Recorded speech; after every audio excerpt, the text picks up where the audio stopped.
Вырастить колесо мечты несложно. О том, как его вырастить, я сегодня расскажу.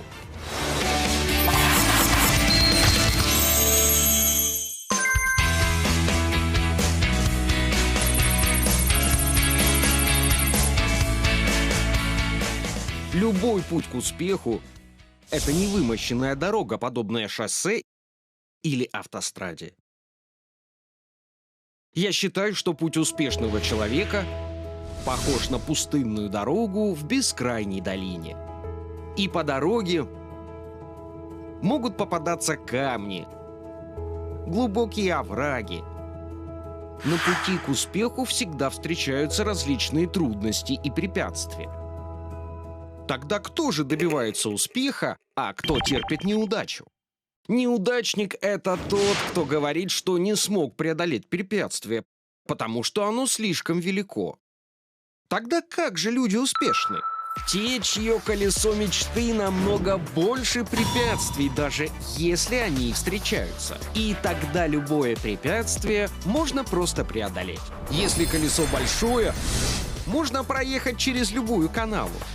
Нам трудно уменьшить препятствия, но несложно вырастить колесо мечты. Нужно обязательно каждый месяц зарабатывать $100 000. Тогда не станет ли колесо огромным? И сегодня я поделюсь ноу-хау о том, как его вырастить. Вы должны записать эту мечту. Где записать? Мы записываем это в жизненный сценарий. Мы записываем в жизненный сценарий ту мечту зарабатывать $100 000 в месяц. И чтобы действовать, пока живы, рассказываем об этой мечте всей округе. Чтобы вырастить мечту, нужно рассказать о ней другим. Вы связаны с собственной логикой. Запутавшись в логике, нужно рассказывать, пока не выйдут расчеты. Господа, люди часто думают, что можно кого-то убедить, только говоря логично. Однако люди удивительно нелогичны. Что я имею в виду? Я говорю о том, что внутри атома могут происходить вещи, которые вы не можете рассчитать. Поэтому не пытайтесь спорить. Не спорьте, как же можно стать империал-мастером. Даже не рисуется схема. Тогда что же нужно делать? Нужно действовать по принципу. Принцип подъема воды на маленькое дерево. И принцип подъема воды на 100-метровое дерево одинаковый. Подъем происходит по принципу осмотического давления. Как много вы говорите другим, что станете империал-мастером, зарабатывающим $100 000 в месяц. Это и есть самый лучший и единственный способ добиться успеха.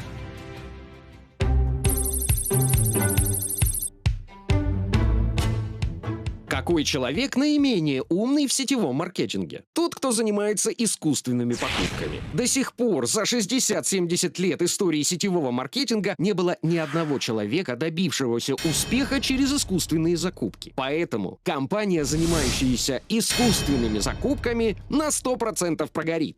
И если даже видя эту историю неудач, продолжать выполнять действия, ведущие к провалу, то это очень глупое поведение. Эти люди в сетевом маркетинге не знают, что такое честь. Я говорю не заниматься такими вещами. Но есть те, кто не слушаются. Люди, которые нарушают правила. Но у людей, нарушающих правила, всегда есть оправдание. Какие же эти оправдания? Он говорит: все так делают, поэтому и я стал. Спонсор предложил, вот я и согласился. Партнер предложил, вот я и согласился. Так делают в соседней братской ветке, поэтому я повторил и стал так делать. Давайте приведем простой пример. Кто-то нарушил ПДД и перешел дорогу на красный цвет. Приехала полиция, поймала. А что сказал человек? Другие люди перешли, и я перешел. Почему только меня ловите? Говоря, что много воров, перелезающих через забор. Все перелезают через забор, и я перелезу. Это не может послужить оправданием. И такая жизнь никогда не сможет стать жизнью успешного человека. В связи с этим Атоми говорит: следовать правилам. Даже если рядом люди нарушают правила, даже если вы видите, как нарушают правила, вы должны думать, что будете строго следовать правилам. И на вас ляжет ответственность объяснить этот момент четко своим партнерам, став восхитительным лидером.